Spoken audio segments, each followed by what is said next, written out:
ask you what Donald Trump was saying in the meeting today, and was he managing to reassure you all actually that supporting this tax overhaul is the right move for voters? I think the overall message was failure is not an option, and that this is one of those critical times in a generation in which we have to come together and succeed in redoing a tax structure that hasn't been changed in 31 years. I think his message was positive. I think he talked optimistically about what it would mean. He talked about what it would mean in terms of job growth, the economy itself growing.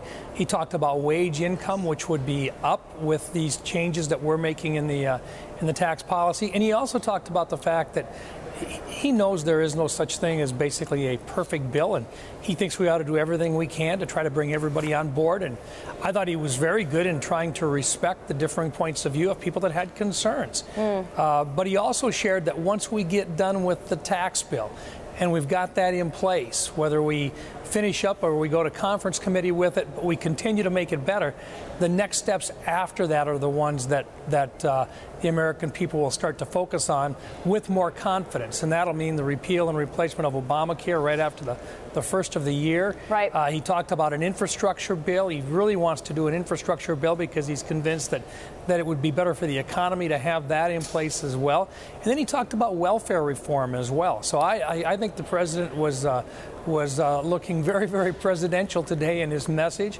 I think he was optimistic. He was trying to send the right approach, but he was really asking everybody, please get together. This is too important not to get the job done. As you said, failure is not an option. Of course, there are concerns from individual senators, Lankford, Corker among them. Talk a little bit about this proposal to insert a revenue trigger, one that would raise taxes if the bill's tax cuts fail to produce enough economic growth and widen the deficit. There's been various comments on it, including most recently from Bob Corker, saying that it did come up in the Trump talks this afternoon. Can you give us a little bit more information on this? What might it look like?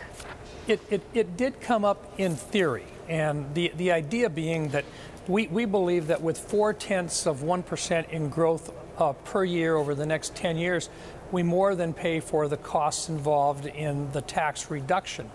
And so the question is, well, what if we don't get that?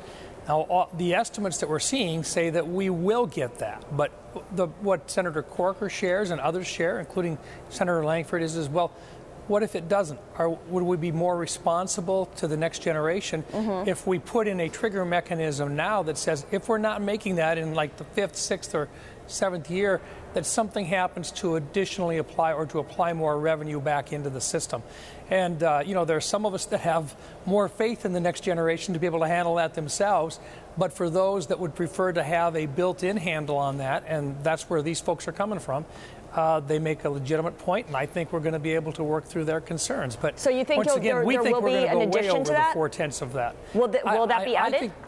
Yeah, well, I don't know whether it'll be added, but I think that'll be the focus of discussion in terms of how we address their concerns. And one of the ways was with a trigger mechanism. I don't know exactly what they're going to consider to be a successful trigger to be put in, but that was the discussion. And once again, the president was very respectful to their point of view. And he just said, look, let's find the answer. Let's get it in. Let's do this thing as a team. And I think he was very, very positive in that respect. And I think he did treat those people with a lot of respect. And just as the rest of us respect their points of view, I think the president did as well. As you just mentioned, the president has suggested this isn't a perfect bill. To a lot of people out there, it's an entirely imperfect bill. And part of the reason for that is Senator Orrin Hatch was just suggesting that he was lamenting a lack of Democratic participation in this. Why not take a bit of time and invite the Democrats to participate? Or is time actually more important than a broader-based bill here? I think right now there is a sense of discouragement that we would get the cooperation until such time as we get to 50. We believe that if we get to 50, we'll probably have a number of them that will step in and join us in this. They're going to have a very difficult time explaining to the American people why they voted against the bill in its current form. Now, can they pick out one or two items and try to say specifically this particular group may not be treated as well as that group? The bottom line is the overall American economy comes out way ahead with the tax proposal that's in there now. We just think with more people working on it, we could have had even better ideas than what we've been able to come up with as well. So we'll continue to look at this. The one thing we don't want to do with this tax package is wait another 31 years in which to make modifications to it. So look, Dodd-Frank is a good example of what happens when you fail to modify and fail to learn where you could have done something better. Right. That's not our intent here. We're saying we're going to move forward. We're going to get this done. It is not perfect. In fact, you heard in the news conference, Senator Barrasso had shared a message from Ben Franklin when they were doing the Constitution. And he made it very clear. It is not a perfect Constitution. We can make it better, but this is the best one that we can see right now. That's kind of the way we feel about this tax proposal right now. It's as good as we can get today. If there's a better way to do it, we'll look at it. We'll look at modifications while we continue to debate it here in the Senate. Let's move on here to the nomination hearing for Jerome Powell, Jay Powell as Fed chair. You asked him about bank regulation. He had said that big banks are no longer too big to fail, that bank rules in their current form are tough enough.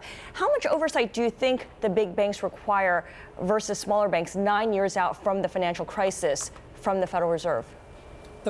It's not so much their size as it is their business activity that we think should trigger the types of regulatory activity. And that's one of the reasons why we have proposed a bill which would require them to tailor the regulations based upon the types of activity that they're doing. If you're doing everyday Main Street lending and you're lending for personal loans and so forth, those aren't the folks that got anybody in trouble. It's the folks that were speculating or thinking that they were hedging, where in essence they were speculating on the housing market, that really got a lot of people into trouble to begin with. And so what we're trying to say is look, let's not put the burden of the regulations on those individuals that, first of all, the small community banks that didn't have anything to do with the collapse in the first place. Let's focus the attention of the regulators on those innovative industries that maybe haven't been well thought out, or those larger organizations that really were in the center of that failure that occurred back in 07 and 08.